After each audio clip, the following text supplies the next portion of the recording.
Assalamualaikum warahmatullahi wabarakatuh.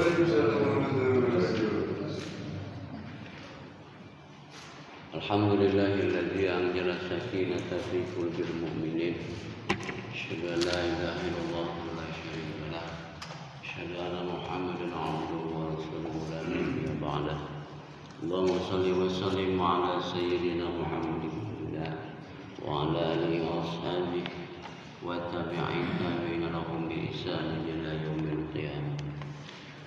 Amma ba'du, faqad qala Allah ta'ala fil Qur'anil azim wa huwa asdaqul qailin. A'udzu billahi minasy syaithanir rajim. Bismillahirrahmanirrahim. Qala Allah ta'ala kullu nafsin dha'iqatul maut.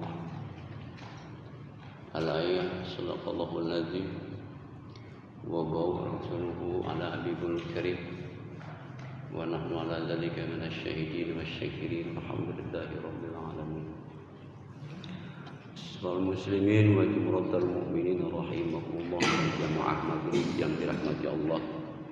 Pertama, marilah kita panjatkan puji dan syukur kita kehadirat Allah Subhanahu wa taala. Alhamdulillah pada kesempatan ini kita masih diberikan kesehatan sehingga kita bisa hadir dalam acara kajian rutin bulanan yang diadakan di Masjid Al-Mijaz. Salawat dan salam bagi Allah limpah curahkan atas baginda kita Nabi besar Muhammad sallallahu alaihi wasallam dan juga kepada para sahabat, keluarga dan kepada para pengikut hingga akhir zaman. Hadirin kaum muslimin yang dirahmati Allah Subhanahu wa taala. Bulan yang lalu kita bincang kepada bab tentang masalah tata cara mandiin jenazah. Ini penting bagi kita semuanya sebagai kaum muslimin. Karena kewajiban kita kepada yang meninggal, bagi orang yang hidup, pada orang yang meninggal itu ada 4.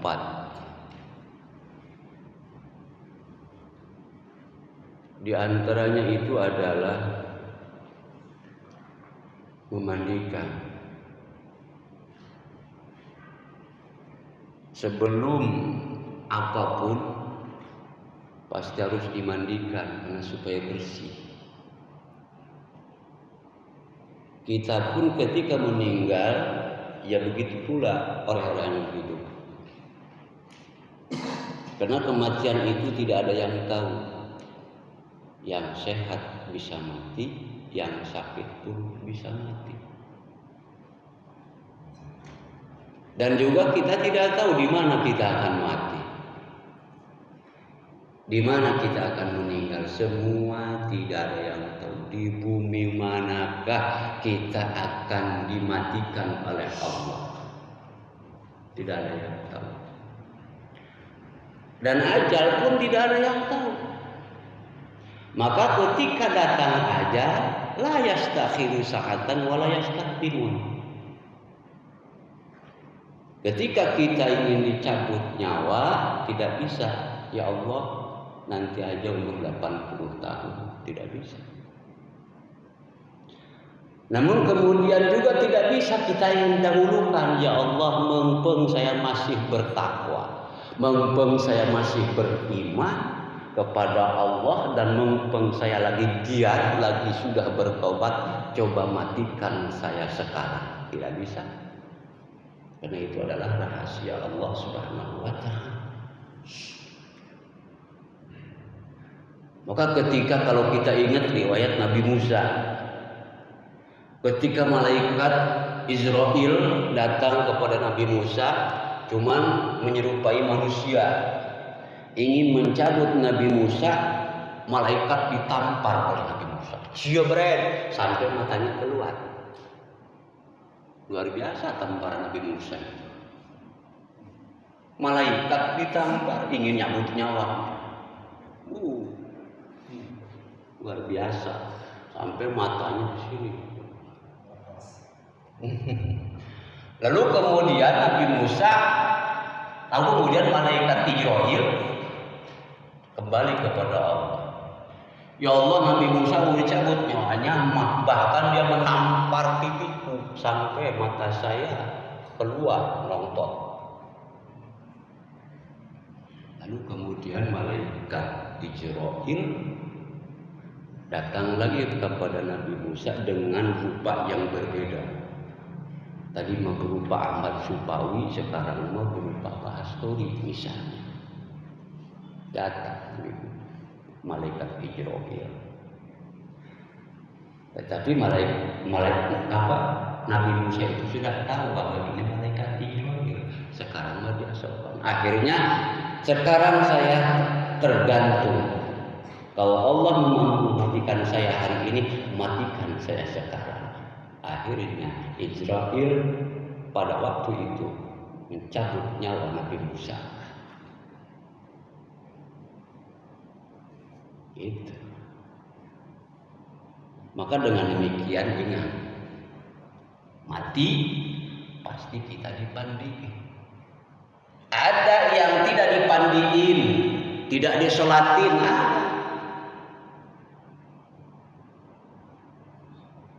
Seperti bayi yang berupa gumpalan darah, namanya keguguran. Masih 2 minggu misalnya, itu belum berbentuk, hanya berbentuk gumpalan darah. Tidak boleh dipandiin, enggak pula disolati. Sunnah dikuburkan. Sunnah bukan merupakan wajib. Nah, kita lanjut kepada babak yang kemarin. Tata cara tentang masalah mandiin jenazah, ada aturan-aturan yang tertentu. Jangan asal gujubur-gujubur.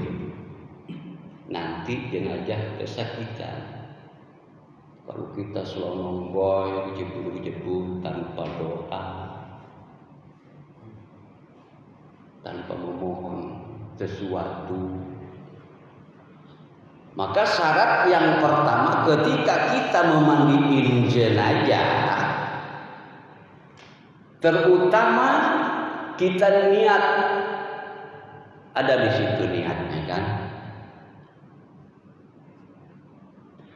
Nawaitu ada al-ghusli li hadzal mayyiti fardhalillahi ta'ala. Niat. Sebelum kita menyiramkan air ke badan si jenazah. Jenazah dibawa ke tempat kemandian, kobakan yang sudah dibuat oleh DKM. Dibawa ke tempat itu lalu digeletakkan. Kalau dulu di kampung itu, bukan dulu, sekarang juga masih, kalau di kampung saya amben, berupa amben, lalu kemudian pakai gedebok cerap, tusukan gedebok, mungkin ada 3 gedebok, pakai bantal gedebok, digeletakkan di gedebok kalau di kampung. Lalu kemudian para petugas mandiin itu pakai tata cara, sebelum diguyur, sebelum disiram dengan air, maka niat terlebih dahulu, nawaitu ada al-ghusli li hadzal mayyiti fardhalillahi ta'ala. Itu kalau mayitnya laki-laki, li hadzal mayyiti. Kalau perempuan li hadzihil mayyitati, itu ada tugasnya lagi. Kalau perempuan ya mungkin perempuan, karena khawatir kalau perempuan dimandiin bapak-bapak laki-laki, apalagi perempuan yang montok. Nanti yang paling banyak nanti diusapinnya pelebah pahanya nanti.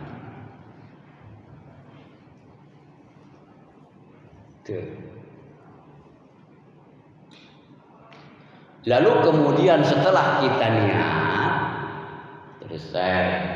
Artinya niat saya mandiin jenazah pandukan Allah Ta'ala. Jadi baru disiram dari atas pertamanya sambil membacakan Bismillahi wa billahi wa bi rasulillahi wa ala dini Muhammadin sallallahu alaihi wasallam. Kujuba disiramkan air. Coba Bismillahi wa billahi wa bi rasulillah wa ala dini Muhammadin sallallahu alaihi wasallam. Itu harus karena kewajiban kita. Setidaknya harus ada yang memimpin. Kalau kita tidak bisa semuanya, setidaknya ada yang memimpin satu orang yang bisa tentang masalah doa untuk mandiin jenazah. Jangan tidak bisa semuanya. Jangan tidak bisa semuanya. Sekarang dicoba di masalah niatnya. Saya bacakan dulu nawaitu. Ada al-muslim lihadal mayyiti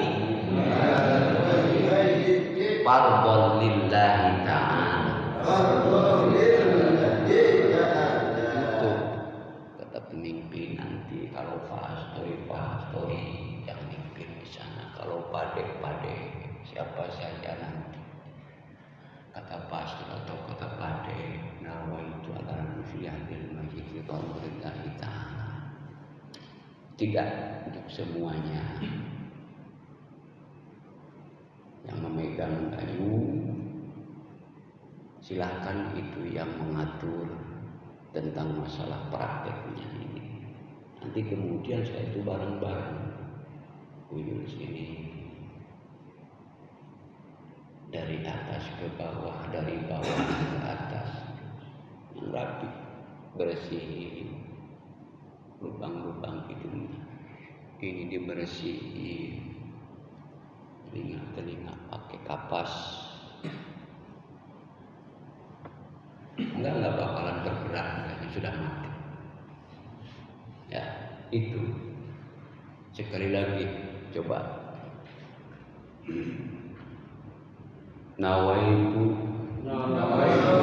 ada al-muslim hadal mayyiti fardhalillahi ta'ala.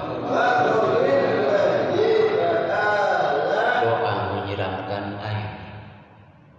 Bismillah wa billahi wa bi rasulillahi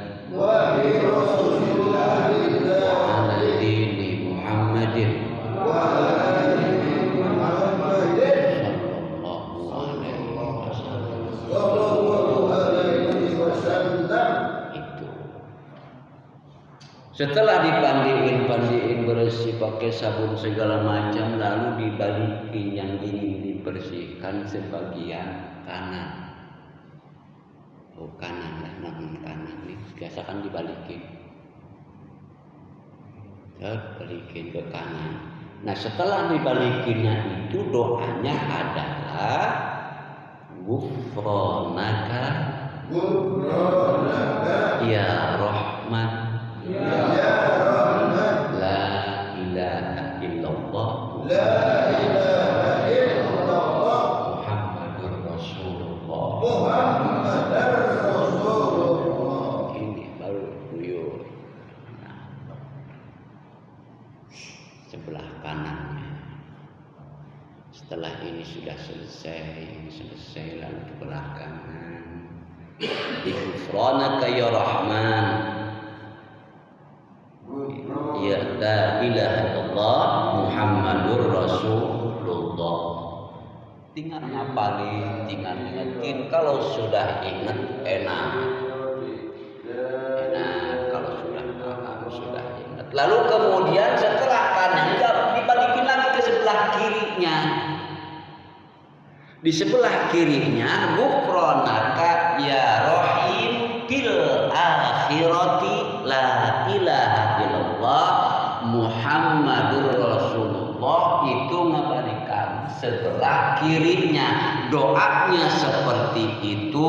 Sekali lagi ghufranaka ya rahim, kalau yang kanan ghufranaka ya rahman, yang kiri perbedaannya ghufranaka ya rahim bil akhirati la ilaha illallah Muhammadur Rasulullah. Hanya itu perbedaannya.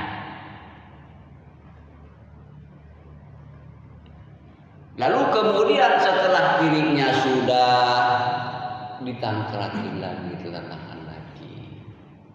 Ya, takut ada khawatir sisaan di sini masih ada. Karena selama dipandiin itu terkadang ada sesuatu yang keluar. Ada sesuatu yang keluar dari perut tanpa tidak terasa, maka dengan demikian dianjurkan atau disunahkan untuk ditekan perut si jenazah itu, ditekan lembut-lembutnya, jangan tekan dengan selembut-lembutnya, jangan keras tekannya seperti memijit orang yang sehat. Jangan, nggak boleh. Nah, itu tekan sambil kita membacakan, kan perut itu adalah asyhadu an la ilaha illallah wahdahu la syarikalah wa asyhadu anna muhammadan abduhu wa rasuluh. Itu ditekan perut, tekan perutnya pelan-pelan sampai udah. Kalau masih ada kotoran, ada tai hitam, kotoran hitam biasanya itu adalah kotoran terakhir yang keluar dari perut si jenazah. Biasanya seperti itu. Kenapa? Karena terkadang ketika ditahan atau ketika dicabut nyawa itu saking sangat-sangat sakitnya, terkadang di situ juga ada yang keluar kotoran hitam. Kenapa? Karena sakit yang sangat luar biasa. Dari seluruh sakit tidak ada yang lebih sakit ketika dicabut nyawa. Makanya Nabi dahulu mengalami tentang masalah mau dicabut nyawa oleh malaikat Jibril. Kata Nabi, sakit enggak wahai malaikat? Sakit Muhammad. Ternyata Nabi pun merasakan sakit sangat luar biasa sampai berkeringat, tetesan-tetesan keringat di jidat. Maka dengan demikian ada para ulama ataupun hadis pun ada, ketika orang mukmin di dunia ini meninggal dunia, ada tetesan-tetesan keringat, itu tandanya bagus. Dia bakal mendapatkan ketenangan di akhirat. Bagus. Karena Nabi pun tetesan-tetesan keringat ketika dicabut nyawa oleh malaikat Jibril sampai berkeringat karena saking sakitnya. Sebelumnya bertanya, wahai malaikat, apakah seperti ini nanti kepada umatku? Malah lebih dari ini, wahai Muhammad. Coba malaikat, coba Jibril, jangan sampai ke umatku ketika dicabut nyawa merasakan sakit. Cukup saya aja yang merasakan sakit, kata Nabi. begitu cintanya kepada umatnya Nabi sampai dia ngomong demikian. Jangan ke umatku, jangan sampai seperti ini, sakit luar biasa kepada umatku. Cukup hanya saya yang merasa sakit ketika dicabut nyawa. Tetapi kita coba sholawat pun jarang kepada Nabi. Ingin dicintai oleh Nabi, sedangkan Nabi sudah cinta kepada kita. Bahkan kita sehari pun terkadang sholawat lupa. Hanya cuman Allahumma sholli ala Sayyidina Muhammad wa ala ali Sayyidina Muhammad. Setiap waktu 100 kali ada sujud. Insya Allah akan dituntun oleh malaikat ketika kita menyeberangi jembatan Shiratal Mustaqim. Kalau kita rajin membaca sholawat, itu sudah janji para malaikat. Ada 4 malaikat yang berjanji kepada Rasul. 4 yang berjanji kepada Rasul, ketika orang yang membacakan sholawat kepadamu, ya Rasul, aku nanti akan menuntun mereka ke dalam surga. Itu janji malaikat kepada Nabi. Lalu kemudian ketika orang di dunia yang sering rajin minimal 10 kali saja membaca sholawat, aku akan mencukupi kehidupannya di dunia. Itu janji malaikat kepada Rasul. Coba bayangkan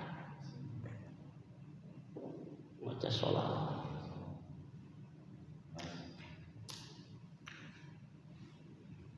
Inilah.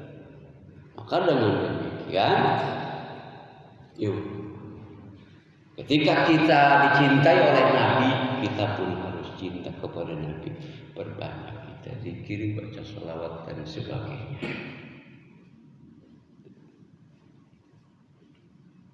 Kenapa demikian? Rajin baca sholawat, baca Al-Quran. Insya Allah, ketika kita meninggalkan alam dunia, dikubur, setelah dikubur, bumi tidak akan memakan,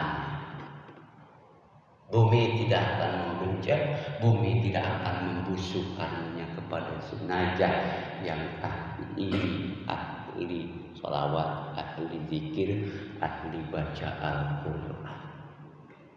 Di sini ada hadis yang diriwayatkan, khamsatun la ya'kulul abdu ajsamuhum. Ada 5 perkara yang tidak bisa dimakan bumi ketika kita dikuburkan. Ada 5 golongan ketika kita dikuburkan, bumi tidak memakannya, bumi tidak membusukkannya, bumi pun menghormat.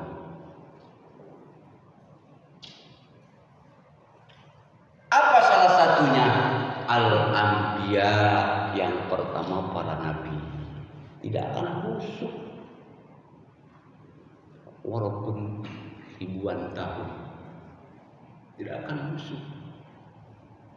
Al-Anbiya. Lalu kemudian siapa? Wal ulama, para ulama.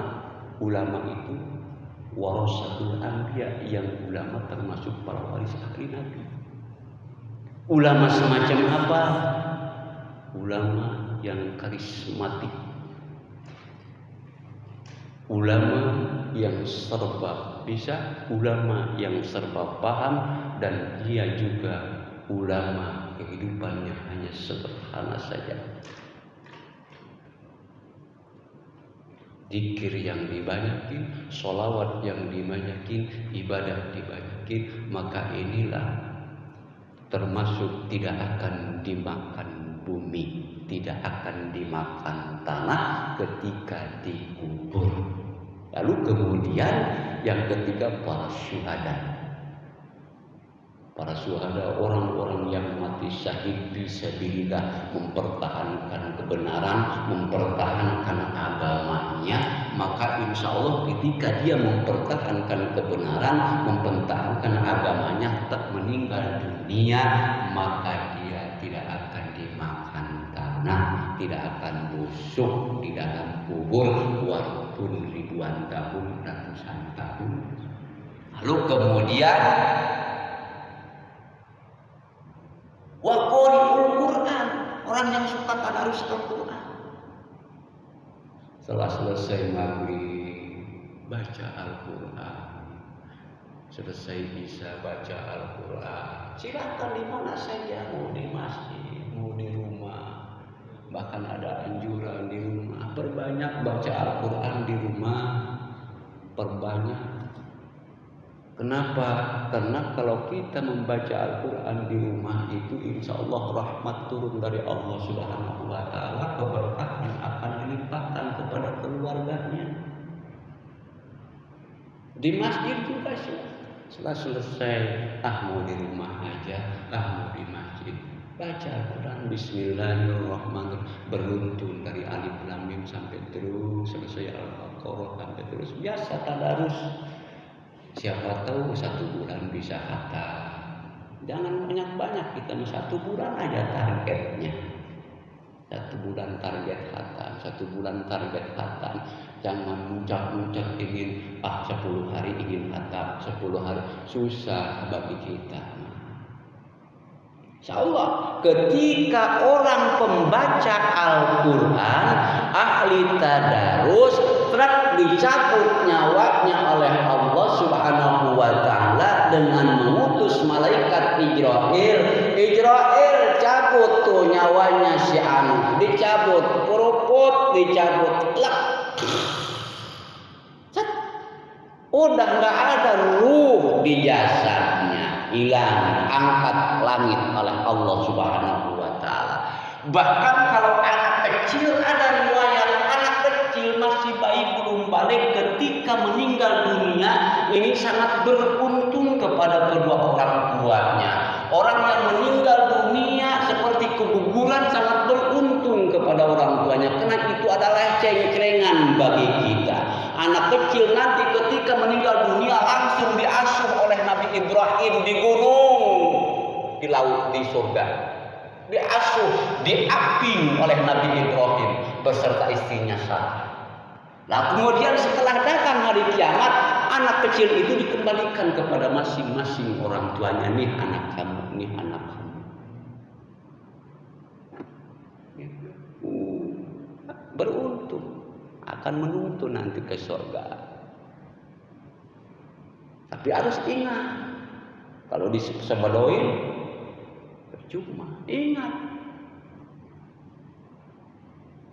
berdoakan. Nah itu. Tuh, wa qaribul Quran.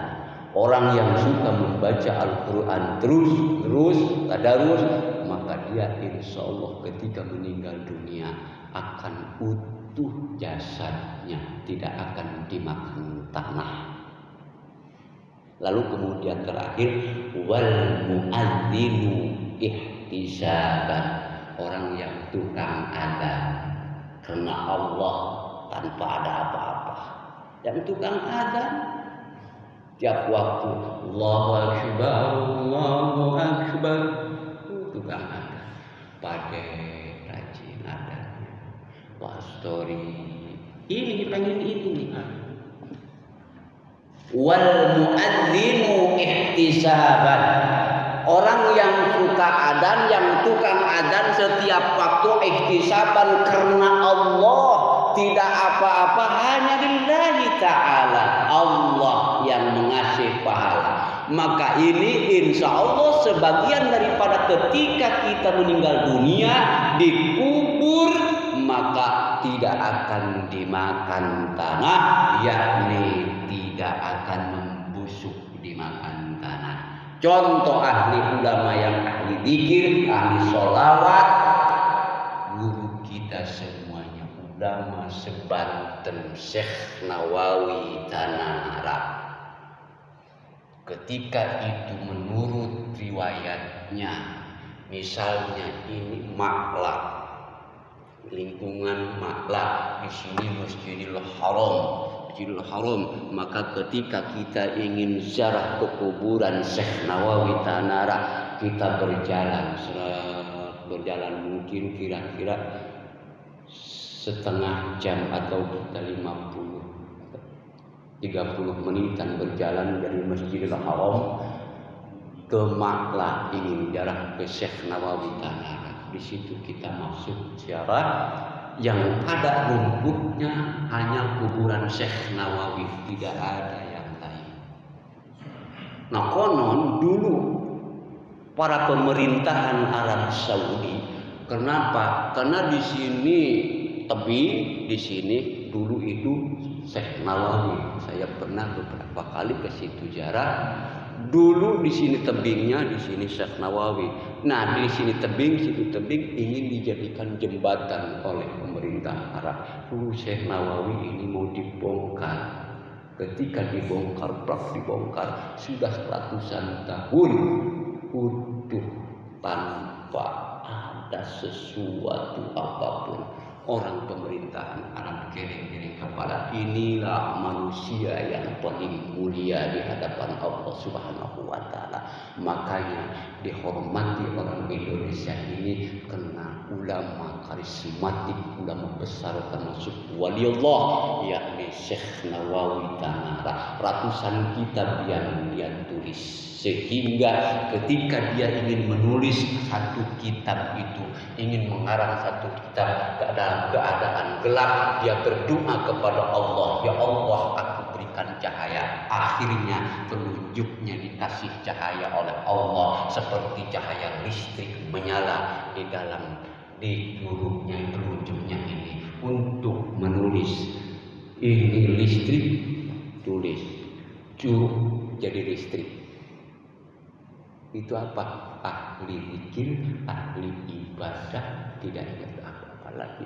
Hanya Allah Subhanahu wa taala menyala. Konon menurut cerita sampai dia meninggalnya telunjuknya ngenyok karena bekas sengatan listrik.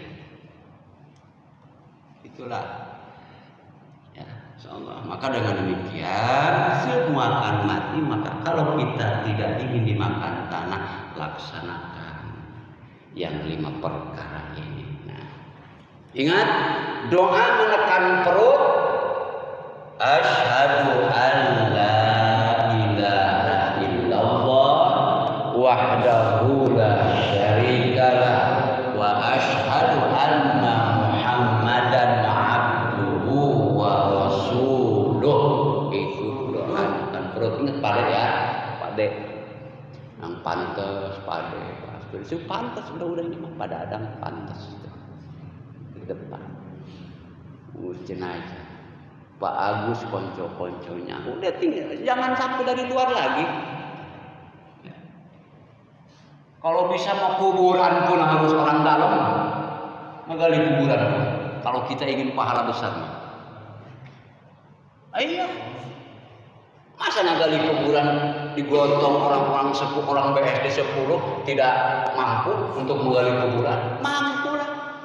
Cuman hanya tenang, hanya pengennya senang-senang aja, terima udah plek. Itulah orang BSD, orang berduit. Nah, percuma kita punya duit kalau masih capek. Padahal kalau ingin kita atur besar, orang BSD semua gotong royong kerja bakti bikin kuburan. Plek, umumin langsung gerakan. Lumayan kan di kuburan kalau diupahin 1 juta. Kalau mau diupahin 1 juta orang BSD, uangnya masukin ke kas masjid, nambah. Lumayan. Gitu.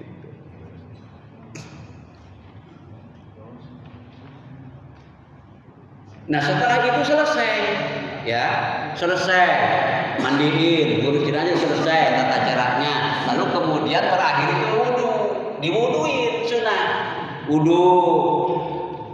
Diniatkan wudunya nawaitu wudu al-masnuna li hadzal mayyiti lillahi ta'ala. Itu niat wudunya. Yuk coba nawaitul wudu'a al-masnuna li hadzal mayyiti lillahi ta'ala.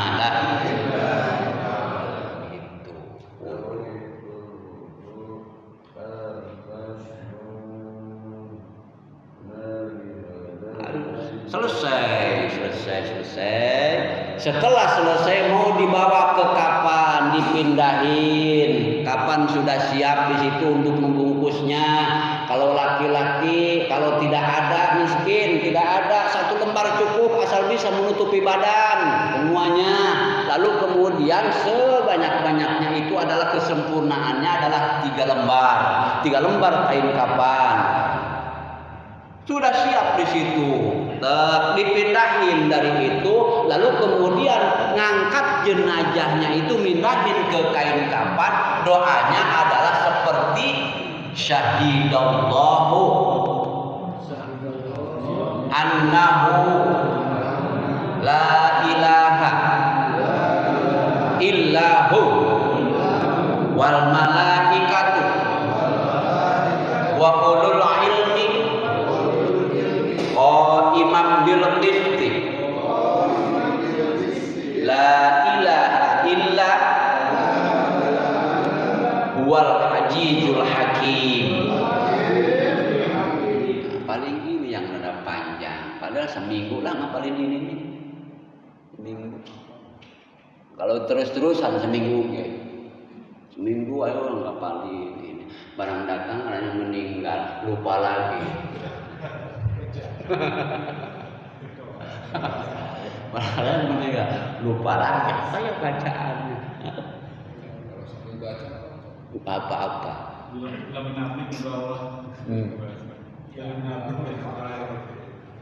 Apa-apa dibaca. Jadi menjadi masalah. Nah itu beres. Setelah itu beres, dibungkus, selesai dibawa ke masjid, disolatin. Kedua, disolatin. Kalau jenazahnya laki-laki, usolli ala hadzal mayyiti arba'a takbiratin fardhul kifayati ma'muman lillahi ta'ala. Itu kalau laki-laki. Yuk coba usolli ala hadzal mayyiti arba'a takbiratin fardhul kifayati ma'muman lillahi ta'ala.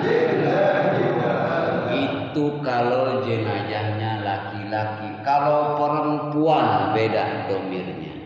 Usolli ala hadhil mayyitati arba'a takbiratin wa ma'muman lillahi ta'ala. Itu perbedaannya. Kalau laki-laki ada, kalau perempuan hadihi. Lalu kemudian kalau laki-laki ala hadzal mayyiti, kalau perempuan hadhil mayyitati. Berbeda juga dengan anak-anak. Bayi mayyiti tifli. Kalau bayi meninggal, sholli ala mayyiti tifli. Kalau laki-laki. Kalau perempuan, sholli ala hadhil mayyitati tiflati. Ada perbedaannya. Iya, perbedaan menunjukkan di antara laki-laki dan perempuan. Oh, ternyata susah ngaji fikih seperti ini. Iya, kalau tanpa dikaji hanya kita ikut-ikutan ruku, sujud, ataupun hanya ikut-ikutan dengan takbir Allahu Akbar, takbir 4 takbiran, salat jenazah, tanpa kita mengaji, tanpa kita mengambil ilmunya, tidak akan paham. Tidak akan paham.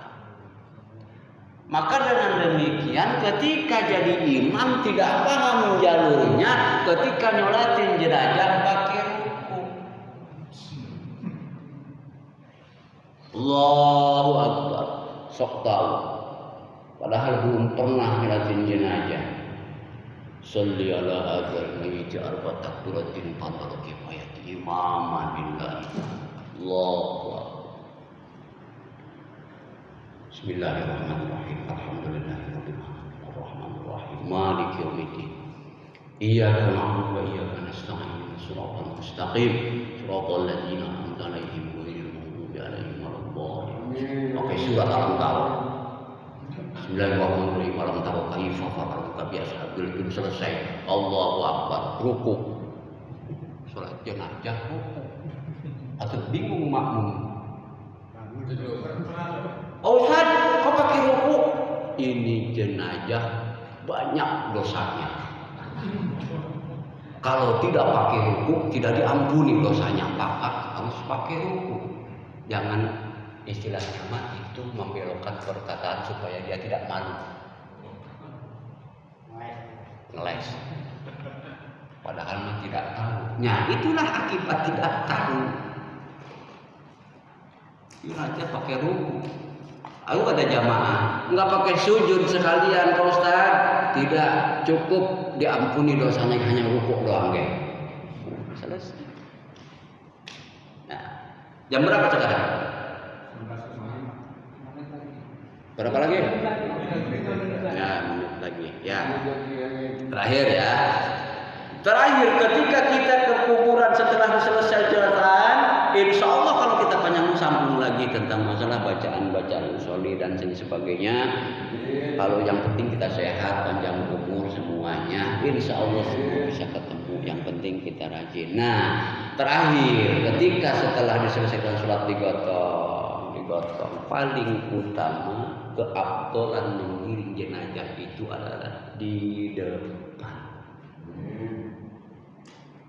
Yang paling utama adalah mengiring jenazah ke kuburan itu di depan, jangan di belakang. Artinya kita mendahului jenazah. Jalan kaki ya? Ya, dalam keadaan jalan kaki. Pakai motor kita sama. Itu ya keutamaannya. Utama. Lalu kemudian datang ke sana mau dikuburin, sudah disiapin lubang lahatnya ada. Bang lahat sudah disiapin. Setelah itu ada gegelu bantal. Ketika bantal itu disunahkan untuk dibacakan surat Inna Anzalnahu 7 kali. Karena itu menurut riwayat akan meringankan beban kepada ahli kubur.